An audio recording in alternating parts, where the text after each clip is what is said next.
Want soft and smooth skin using natural things? Let's make a homemade coconut pulp body scrub. It's great for cleansing and softening your skin. Ingredients you'll need: 1.5 tablespoon of coffee powder, helps skin look fresh and smooth. 1 vitamin E capsule helps heal and protect the skin.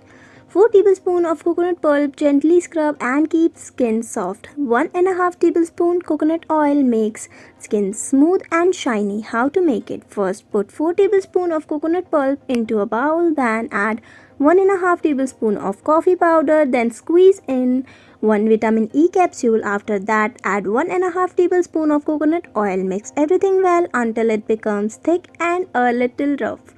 How to use? Use the scrub on wet skin. Gently rub it circular motion for about 3 to minutes. Wash off with warm water and dry your skin with a towel.